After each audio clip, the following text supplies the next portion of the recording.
Halo sahabat YKB, bagaimana kabar Anda kali ini? Kita bertemu lagi dalam program Ngulik Alkitab. Saya Uli Manalu. Mari kita luangkan waktu bersama untuk mengetahui dan memahami apa yang Alkitab sampaikan. Untuk Anda yang baru pertama kali bergabung bersama kami dalam tiap perbincangan Ngulik Alkitab, pastinya Anda juga boleh ikut bergabung melalui kolom live chat yang tersedia.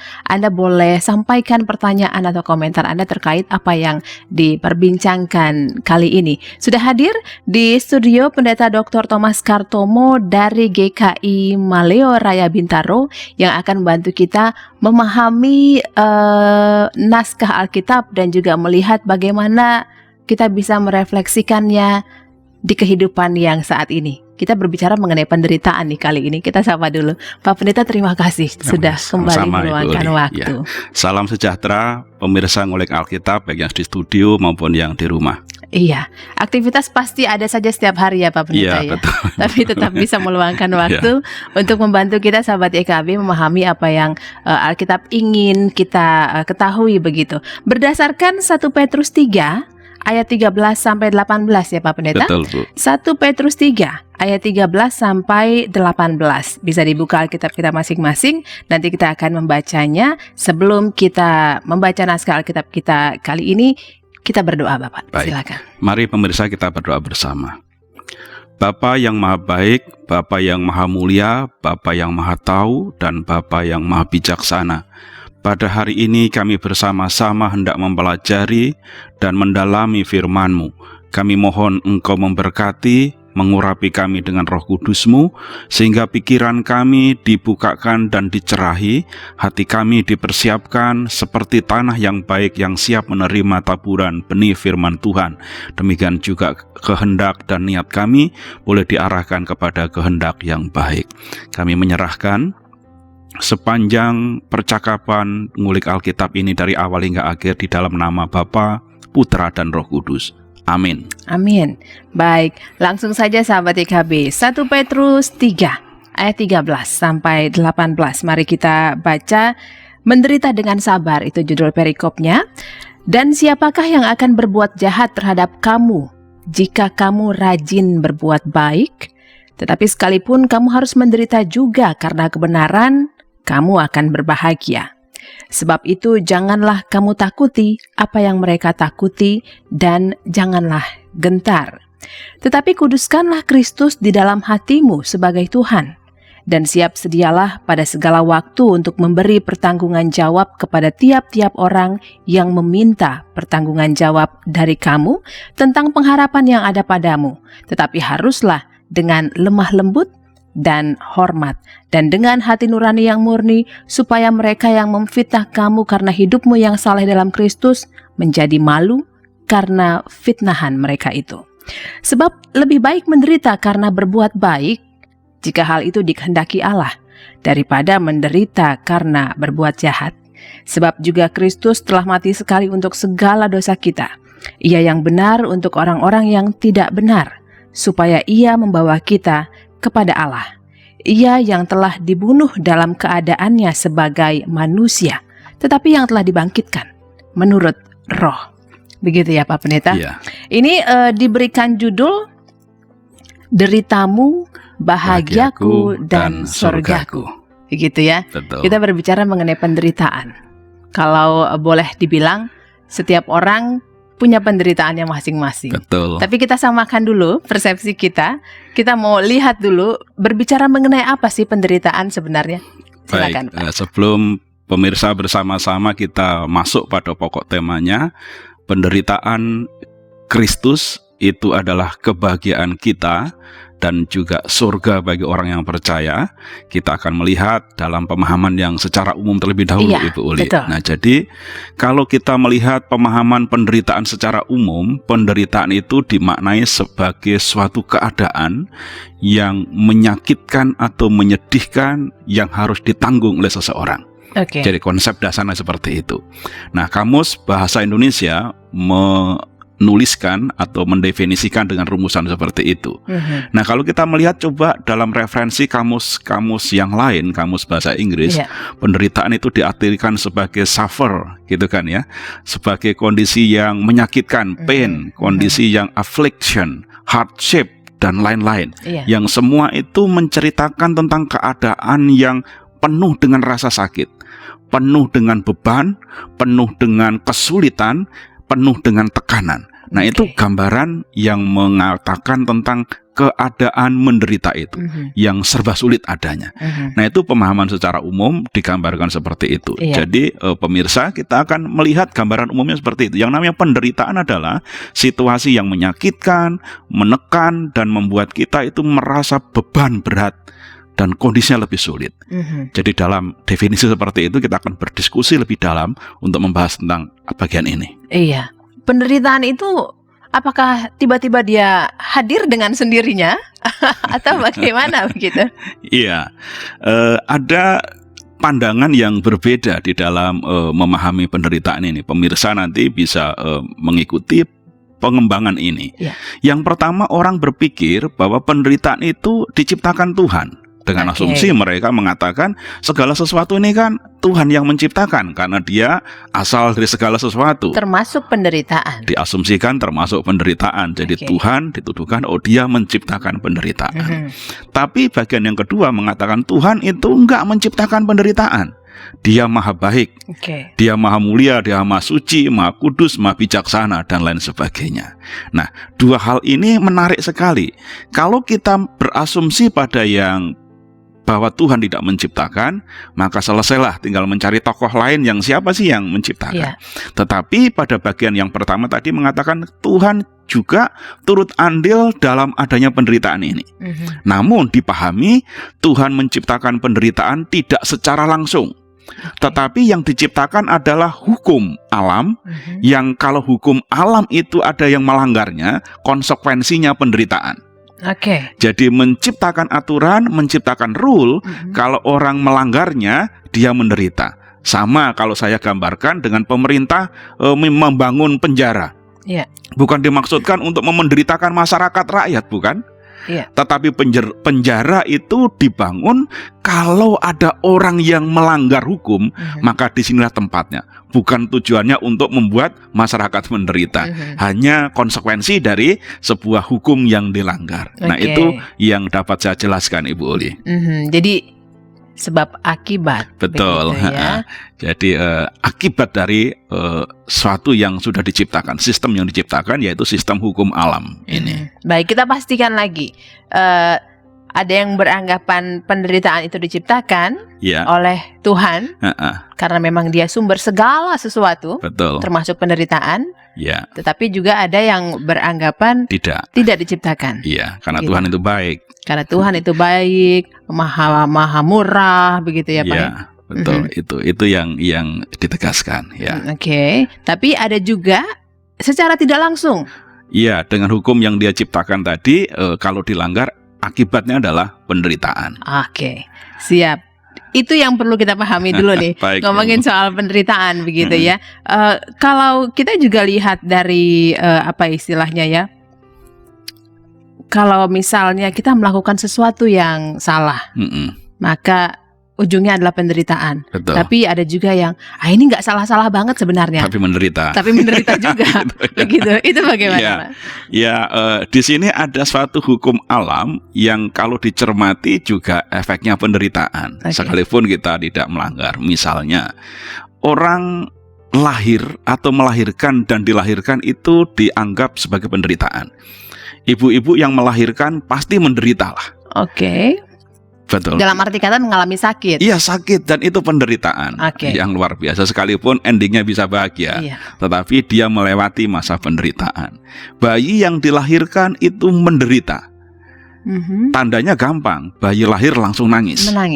Kalau dia tertawa pasti bahagia kelahirannya gitu kan ya. Jadi ini dianggap sebagai indikasi bahwa kelahiran dan melahirkan itu penderitaan. Yang kedua, kalau kita berjodoh atau menikah dengan orang yang tidak dicintai, itu pun menderita. Percaya nggak percaya silahkan nanti disurvei. Kalau Anda menikah, pemirsa ada yang melihat menikah dengan orang tidak dicintai, apakah rumah tangganya bahagia? Diasumsikan dalam paham ini adalah Anda pasti tidak bahagia, karena Anda disatukan menikah dengan orang yang tidak dicintai. Karena bayangan kebahagiaan pasti di luar terhadap orang yang dicintai. Iya. Yang berikutnya adalah tidak mencapai sesuatu yang diinginkan, dicita-citakan. Itu pun pasti penderitaan. Beban mental dan segala kegusaran ada di dalam hati karena nggak mencapai apa yang diinginkan. Lalu berikutnya menjadi tua. Juga penderitaan. Bagi sebagian orang mengatakan itu pun penderitaan. Melihat sudah mulai kabur, mendengar sudah nggak jelas gitu. Kalau kan. perempuan udah ada keriput-keriput, keriput-keriputnya nggak ada, rasa dulu waktu dibanggakan kulitnya kenyal seperti bayi, tapi tiba-tiba dalam waktu perjalanannya itu penderitaan lagi. Tidak bisa berjalan secara gesit gitu kan ya, naik tangga rasanya udah pakai pegangan itu tangganya sudah sulit. Jadi menjadi tua itu pun dianggap sebagai bagian penderitaan. Lalu yang terakhir adalah mati juga penderitaan. Kalau Ibu Uli dan juga pemirsa di rumah mengamati orang-orang yang menjelang ajal atau istilah sakratul maut itu, pasti dia sungguh menderita sebagian besar. Walaupun ada 1-2 orang yang memang perginya dengan damai sejahtera untuk mengantarkan pada suasana yang disebut dengan rest in peace itu. Tapi sebagian besar mereka ketakutan dengan kematian itu. Mereka melihatnya, merasakannya dengan rasa takut, dan itu kebanyakan orang mengalami seperti itu. Itu sebabnya diasumsikan dan disimpulkan kematian pun menjadi sebuah penderitaan. Nah, ini kondisi yang memang tidak dilanggar, tetapi alam seperti membawanya dalam situasi yang mau tidak mau begitu. Namanya orang melahirkan pasti sakit. Gitu kan ya. Jadi ini tidak diciptakan, tidak diciptakan secara langsung, kita juga tidak melanggarnya, tapi kita harus menerima begitu. Nah, ini yang Ibu Uli kita bisa jelaskan dalam paham yang tadi ditanyakan. Baik. Nanti kita juga akan lihat bagaimana kita bisa merespons penderitaan dengan tepat juga ya. Dan juga naskah yang kita baca tadi mau berbicara mengenai apa sih tentang penderitaan. Kami akan kembali sahabat IKB setelah yang berikut. Hai teman-teman. Nantikan video Tabu berbincang mengenai kesehatan seksual dan reproduksi di channel YouTube IKB GKI Media. Kita di situ akan berdiskusi, berbincang-bincang, menjawab pertanyaan, membahas tentang mitos-mitos terkait kesehatan seksual dan reproduksi di kalangan anak muda. Jadi kalau kamu punya pertanyaan mengenai kesehatan seksual dan reproduksi, nantikan video kita. Iya, see you. Bye.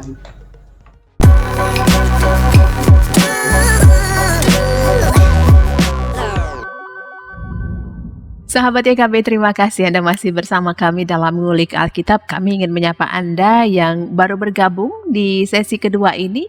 Kita berbincang berdasarkan naskah 1 Petrus 3 ayat 13 sampai 18. 1 Petrus 3 ayat 13 sampai 18 mengenai penderitaan, deritamu, bahagiaku dan sorgaku, begitu ya Pak Pendeta. Betul. Ya. Itu yang kami berikan judul demikian. Deritamu maksudnya mu di sini Tuhan pastinya. Betul. Yesus, itu Yesus merupakan kebahagiaan kita dan surga kita ternyata. Betul. Begitu ya.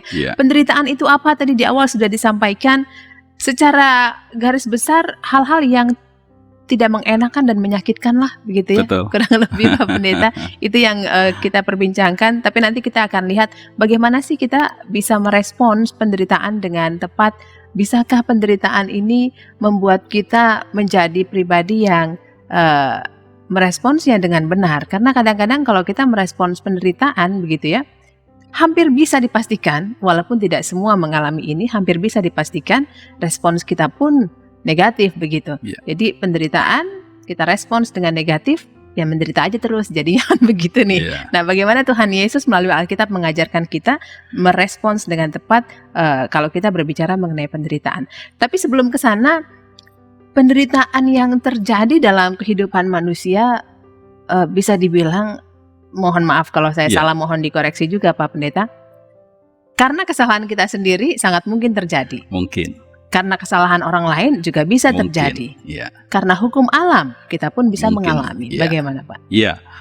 Memang jadi faktornya bisa menjadi 2. Faktor dari kita pribadi atau faktor di luar kita. Atau yang ketiga tadi adalah sesuatu yang di luar keduanya. Betul. yaitu faktor ilahi atau faktor alamiah gitu. Jadi faktornya bisa 4 macam tadi. Namun kalau kita mencermati lebih dalam lagi, nanti yang kita hubungkan dengan teks dari 1 Petrus 3, bahwa penderitaan yang muncul dan mengena diri kita itu terhubung erat dengan persoalan yang pertama adalah dosa. Oke. Akibat dosa adalah penderitaan. Itu Alkitab mulai dari Kejadian sampai Wahyu menceritakan semua hal itu. Penderitaan yang kita alami pasti ada kena mengenai dengan dosa. Itu faktor yang pertama. Andai yang pertama ini tidak, aku nggak berdosa nih, aku baik semuanya nih gitu kan. Apakah ada faktor lain? Yang kedua adalah faktor yang dari diri kita adalah karena hawa nafsu kita. Kegagalan kita mengekang hawa nafsu, memenata atau memanage hawa nafsu kita sehingga menghasilkan perbuatan, pikiran atau perasaan yang baik, maka mengakibatkan penderitaan. Baik dari dosa yang sudah dilakukan maupun hawa nafsu yang masih tersimpan potensial di dalam diri kita itu bisa menimbulkan penderitaan. Yang di luar keduanya tadi adalah mungkin faktor alam, bencana alam. Bukan karena hawa nafsu, bukan karena dosa juga kan? Mungkin itu faktor yang lainnya. Tapi kita mengalami penderitaan.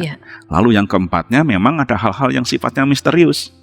Yang dijelaskan dengan akal dan penalaran memang nggak ngerti kita. Kenapa begitu? Nah itu adalah wilayah dan itu ranahnya di ranah Tuhan lah ya gitu kan. Kenapa menjadi seperti itu dan kita tidak mendapatkan jawabnya. Nah dalam konteks yang seperti inilah kita akan melihat bagaimana penderitaan ini diceritakan oleh Petrus, dinasihatkan oleh Petrus untuk menggumuli supaya dalam kehidupan berjemaat ini orang-orang yang percaya kepada Yesus ini dapat memaknai penderitaan secara benar, atau yang tadi Bu Uli katakan merespon kalau ada penderitaan ini dengan respon yang baik, yang justru bukan kontraproduktif terhadap diri kita tapi justru lebih membangun dan konstruktif. Itu yang diharapkan. Baik, ini kita langsung ke naskah ya Pak ya. Dari 1 Petrus 3 ayat 13 sampai 18 sahabat YKB, diberi judul di situ menderita dengan sabar. Ini sepertinya kita dianjurkan untuk bersabar dalam penderitaan. Jadi, begitu. Karakter sabar penting dalam menghadapi penderitaan itu kan. Silakan, ini berbicara mengenai apa ketika itu Pak? Kalau kita mau belajar menghadapi penderitaan, Petrus ini sabar sebenarnya kan terjemahan dari LAI, sarannya LAI kan ya. Jadi judul ini biasanya memberikan Lembaga Alkitab Indonesia. Tapi teks sendiri berbicara bagaimana mengatasi penderitaan itu. Kalau menurut hemat saya, apa yang dikatakan Petrus adalah lihatlah cara Yesus menghadapi penderitaan. Caranya dia dengan sabar, dengan setia, dan dengan tidak berbuat dosa. Ada 3 clue yang bagi saya penting.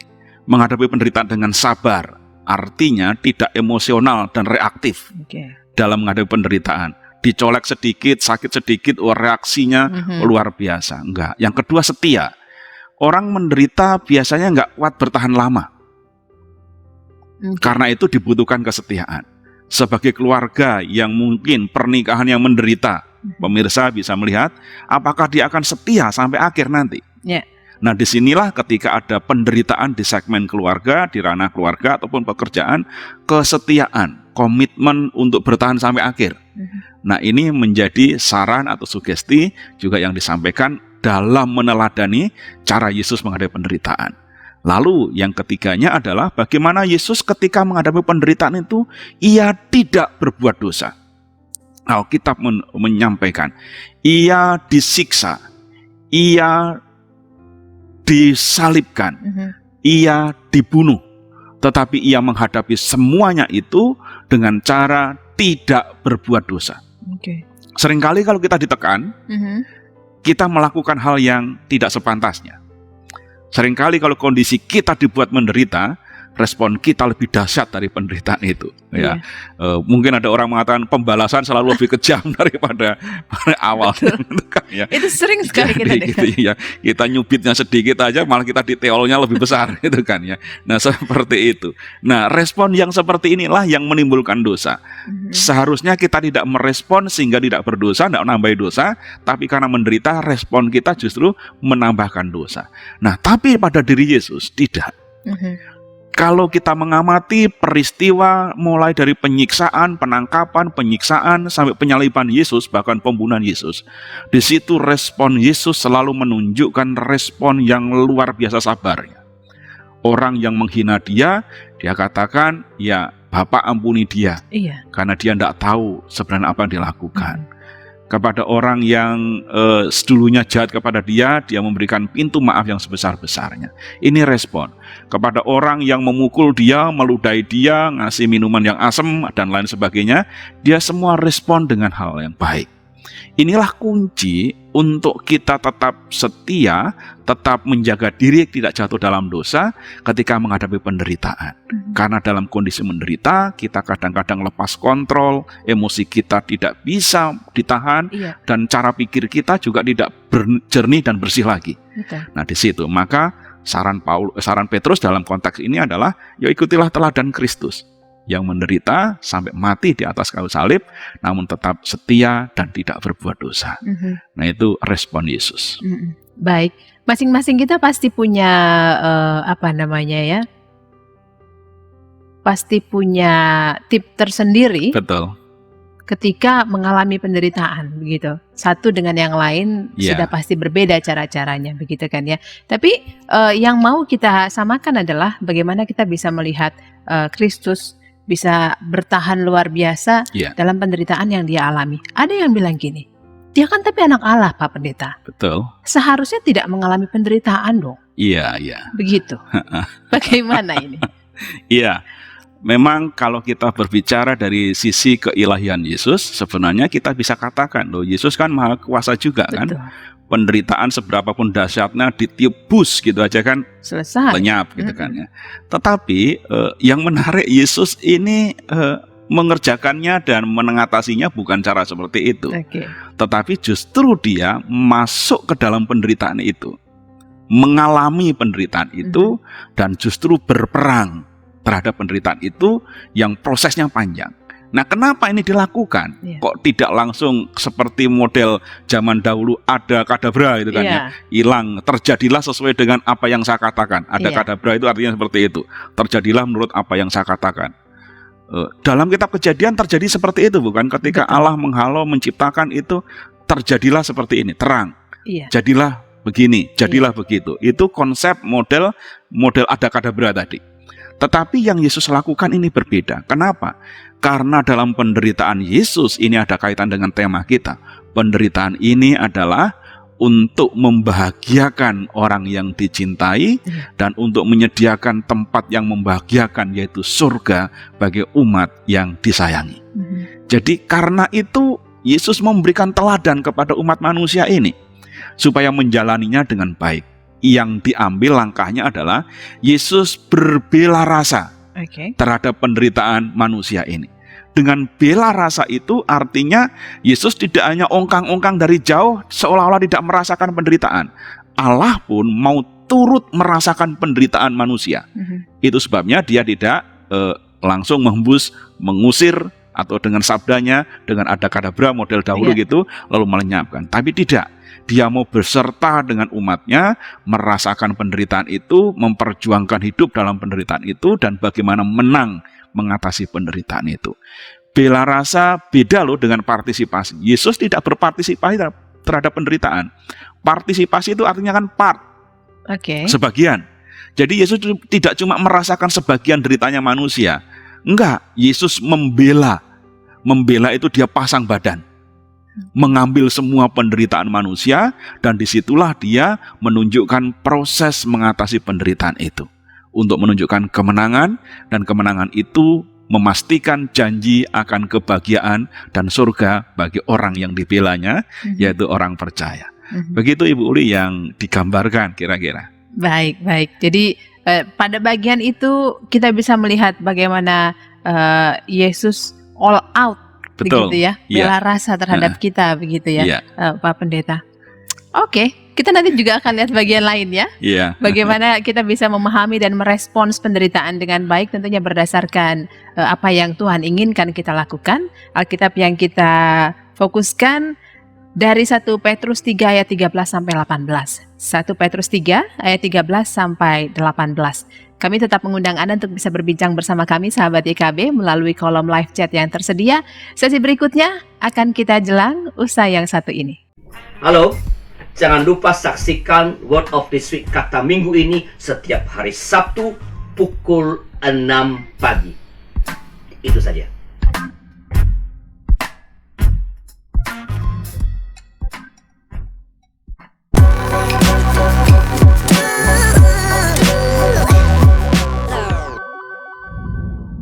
Kita lanjutkan kebersamaan kita di Ngulik Alkitab sahabat YKB. Terima kasih untuk Anda yang sudah bergabung melalui kolom live chat yang tersedia. Anda yang baru bergabung, Anda yang sudah menyiapkan komentar atau pertanyaan, bisa langsung sampaikan saja di kolom live chat. Hari ini kita berbicara mengenai penderitaan, bagaimana kita bisa meresponsnya dengan benar. Tadi di awal Pak Pendeta Thomas sudah sampaikan ya, penderitaan bisa terjadi karena diri kita, karena orang lain, karena juga kondisi alam. Berarti hampir bisa dipastikan tidak bisa dihindarkan, tapi bisa kita respons dengan benar, begitu ya. Di sesi kedua juga sudah kita lihat bagaimana naskah Alkitab yang kita baca kali ini berbicara mengenai penderitaan. Petrus menyampaikan apa yang dialami oleh Kristus, kalau dia menjalani penderitaan dengan sangat setia, begitu ya. Tadi 3 poin yang Pak Pendeta sampaikan, sabar setia tidak berbuat dosa, begitu. Kita bisa nggak ya? Sabar setia tidak berbuat dosa. Oke, yang lain yang juga perlu dijawab adalah dalam menghadapi penderitaan tentu kita mengalami proses. Betul. Begitu ya, Pak Pendeta. Tapi kalau misalnya bolehlah kita berandai-andai gini ya, aduh Tuhan nggak usahlah prosesnya, begitu ya, langsung ada kadabra aja. Itu bagaimana? Apa yang diinginkan oleh Tuhan sehingga kita perlu mengalami proses ini? Contoh praktisnya seringkali kita berdoa, Tuhan angkatlah penderitaanku. Iya. Itu adalah konsep ada kadabra. Oke. Meminta Tuhan lenyapkan. Atau ditengking, bahasanya yang lebih keren gitu kan ya. Ditengking supaya hilang semua penderitaan itu kan.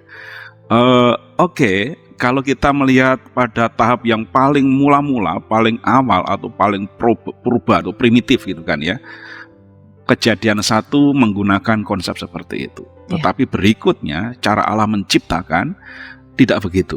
Kejadian 1 Allah menciptakan Adam dan Hawa dengan proses celing gitu kan ya, dan lainnya. Tapi manusia diproses dari debu tanah dan lain sebagainya.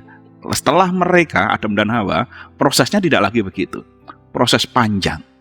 Manusia mengalami pembuahan sampai 9 bulanan gitu kan, proses panjang. Lalu itu dilahirkan dan menjadi proses panjang. Dan semua itu berproses terus.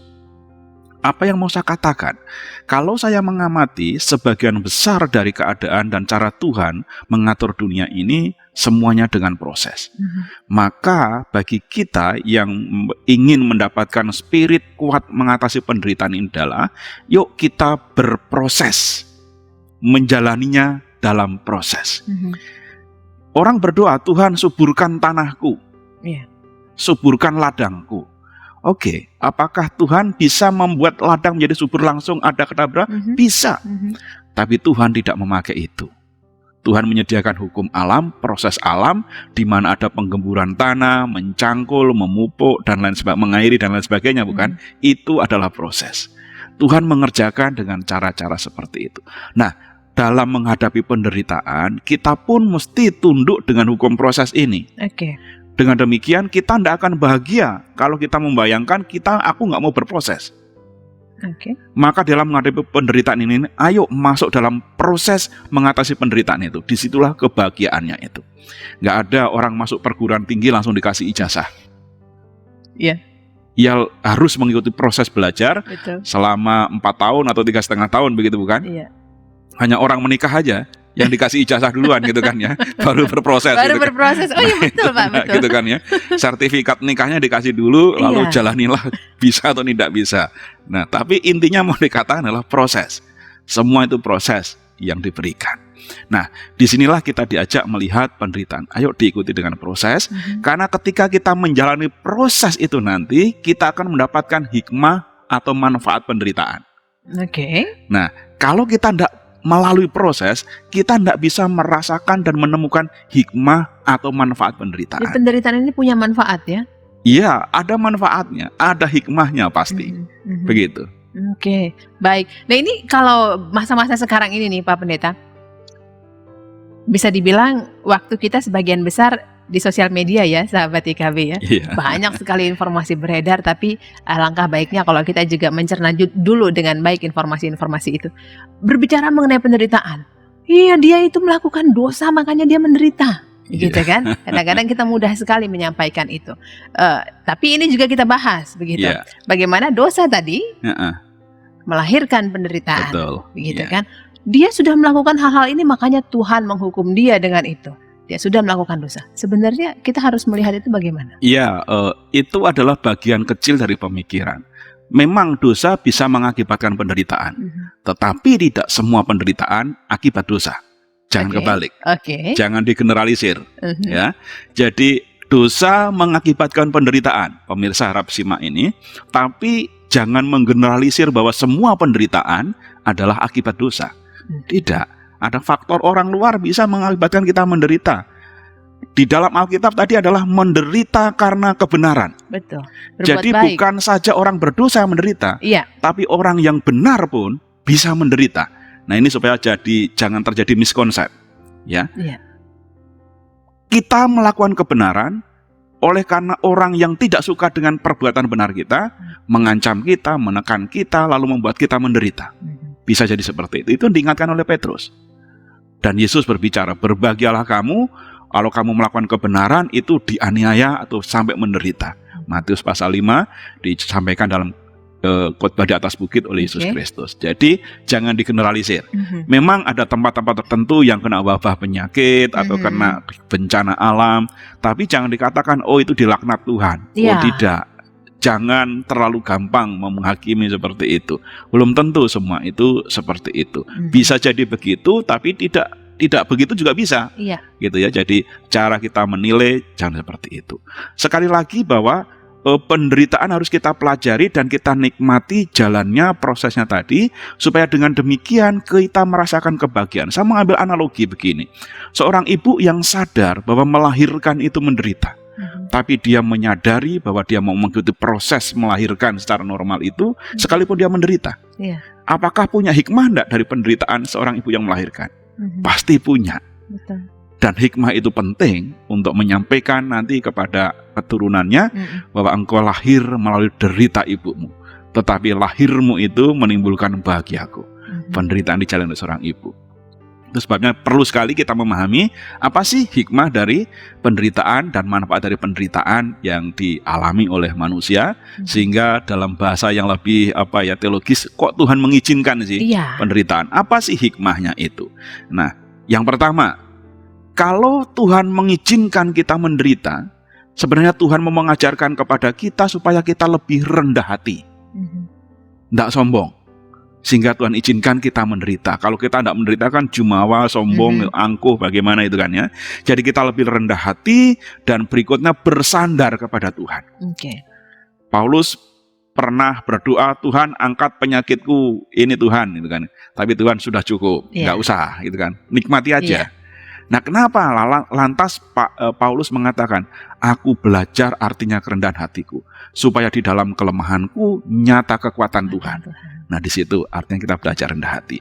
Yang kedua, dengan penderitaan itu mengajarkan kita untuk berpikir menjadi bijaksana. Hati-hati kalau berpikir dan bertindak. Jangan menimbulkan penderitaan itu kan ya. Awas nyebrang jalan nih. Kalau kita tidak hati-hati, bisa terjadi kecelakaan dan menderita. Berpikir bijaksana, mengambil keputusan. Pemirsa misalnya mau menikah nih, saya menikah dengan dia apa tidak? Karena pertaruhannya ini nanti bahagia seumur hidup atau derita seumur hidup tuh kira-kira kan ya.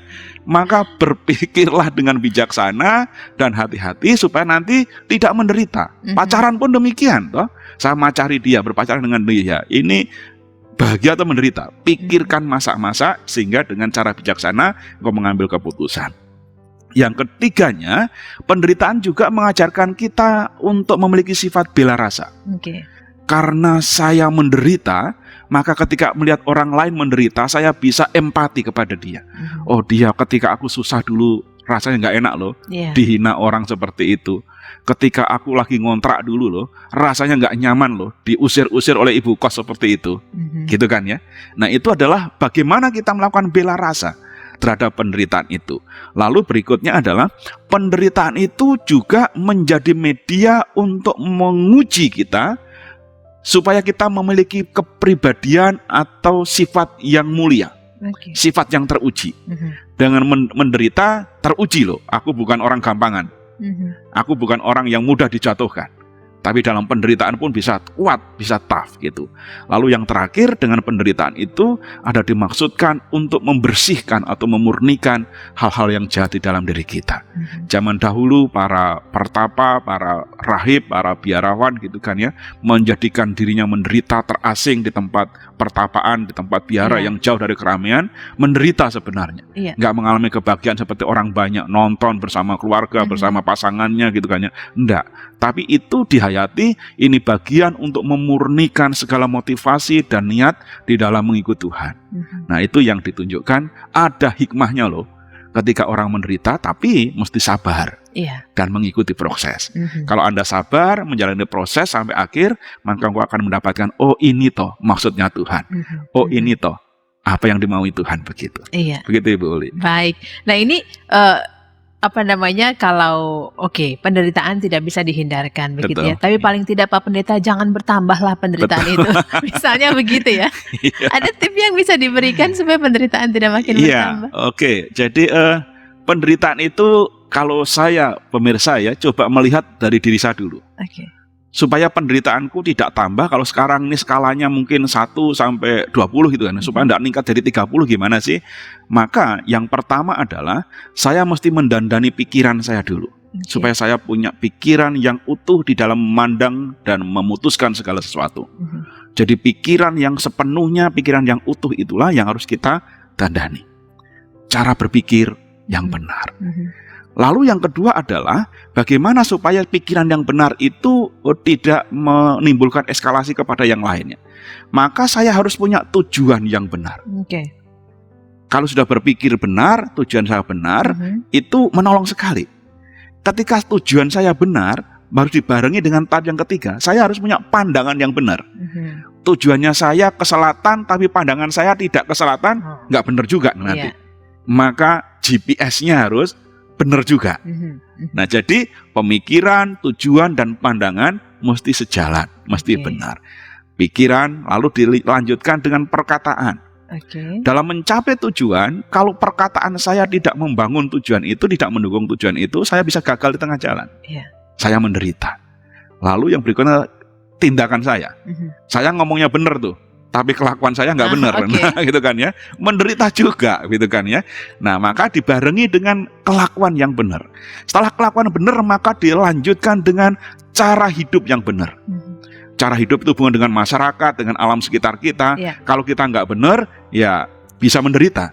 Tapi kalau cara hidup kita benar, maka kita menjadi tidak menderita. Cara hidup dilanjutkan dengan usaha yang benar. Ya. Kita kan punya tujuan, pengen bekerja, pengen berusaha gitu kan ya. Pertanyaannya, usahamu benar nggak? Kalau cara berusahamu nggak benar, engkau menderita. Usaha menipu teman dan lain sebagainya, bekerja, nyepak ke depan, nendang di belakang, menjatuhkan yang di atas, menginjak yang di bawah gitu kan ya. Ini cara kerja yang nggak benar. Maka usaha dan kerja harus benar. Lalu berikutnya adalah menjalankan segala sesuatu ini dengan konsentrasi yang benar, fokusnya benar. Anda pun pengen usaha nih, tapi usahamu apa? Jangan usaha semua diusahakan gitu kan ya, nanti nggak fokus. Maka fokus kepada sesuatu yang benar.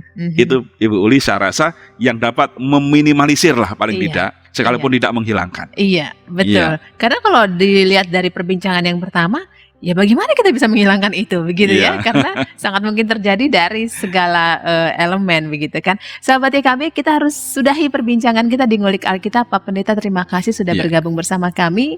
Bagaimana kita bisa meresponi dengan benar penderitaan yang dialami dalam keseharian hidup kita. Deritamu bahagiaku dan sorgaku, itu topiknya. Untuk Anda yang ingin memberikan saran, komentar, atau usulan topik atau naskah yang ingin kita bahas, Baik. mungkin boleh silahkan sampaikan melalui nomor telepon yang tersedia atau juga alamat email kami. Nanti kita akan tutup dengan doa Pak Pendeta, tapi Baik. sebelumnya mungkin mau berikan kata penutupnya, silakan. Ya, baik pemirsa sekalian, Yesus telah menderita. Ia menderita supaya kita bahagia. Tapi hal itu tidak berarti kita boleh berbahagia di atas penderitaan Kristus. Sekali lagi, jangan pernah menari di atas penderitaan Kristus. Tetapi justru ikutlah menderita bersama Kristus. Berbela rasa terhadap penderitaan sesama, karena dengan cara demikian, derita Kristus akan membahagiakan semua umat dan menyediakan surga bagi setiap orang yang percaya kepadanya. Baik, kita berdoa Bapak, Baik, silakan. mari kita berdoa.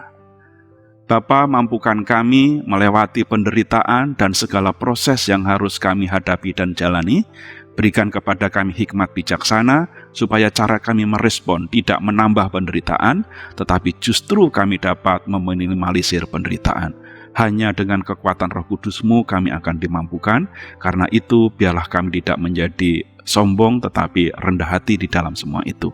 Demi Bapa, Putra, dan Roh Kudus, kami mohonkan doa ini. Amin. Amin.